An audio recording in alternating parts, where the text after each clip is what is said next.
If your training is all squats, hinging, pushing, pulling, any forward movements just like running, then chances are you're only living in one plane of motion.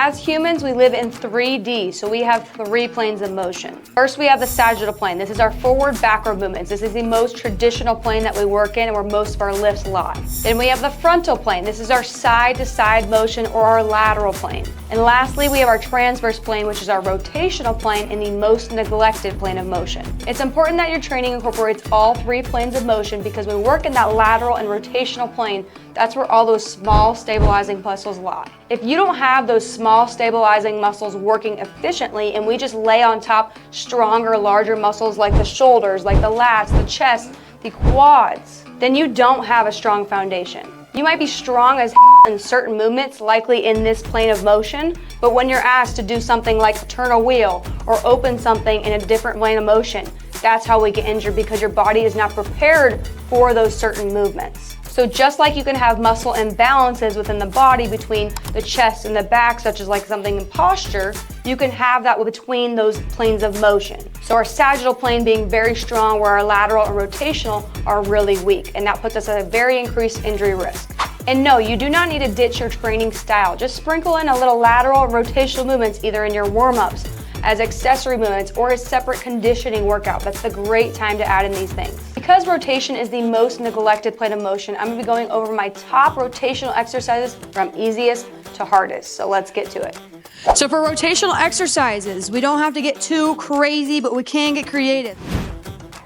So traditional step up.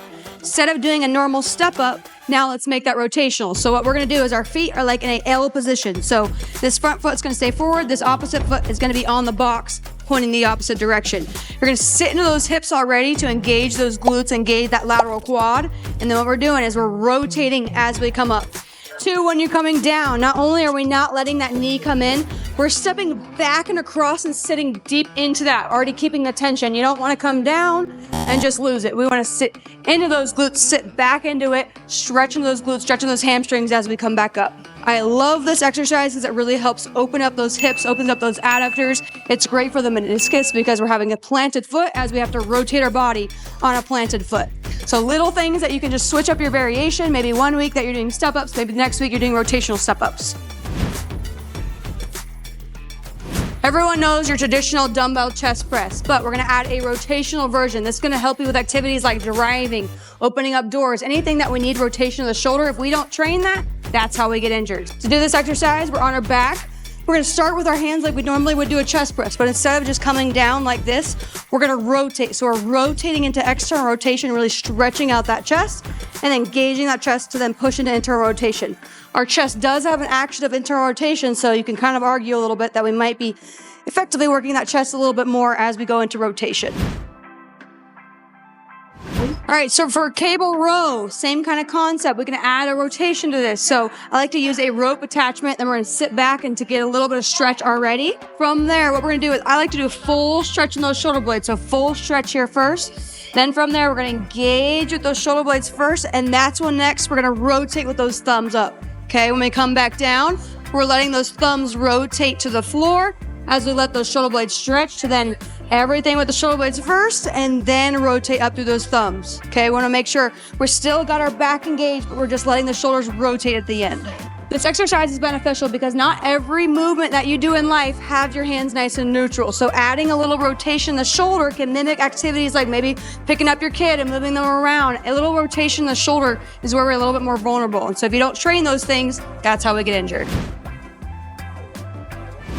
For this landmine rotational press, we're gonna act like we're doing a staggered RDL. We're gonna grab with the hand that is closest to the landmine with that opposite foot is gonna be in front, okay? So we're gonna grab that landmine. You wanna make sure you're grabbing enough so that you have room because we're gonna use the other hand as we come up. So first, what we're gonna do is we're sitting our hips back like if we were doing RDL.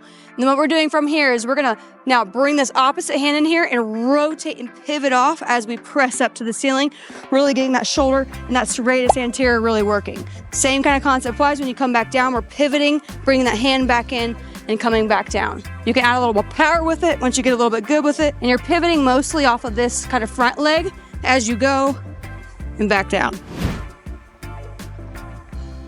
For this last one, it's a rotational step press. This one is a very difficult one because we're doing both upper and lower body rotation at the exact same time. So what we're doing is we're gonna have this plate out in front of us. One leg is gonna be up in front of us, like if we were to do a reverse lunge, because that's what we're gonna go into.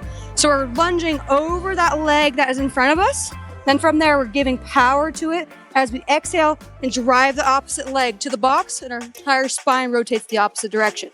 Okay, so you're rotating your spine this direction. So then exhale, bring that opposite foot to the box, keeping those arms extended the entire time, torso nice and engaged, and upright.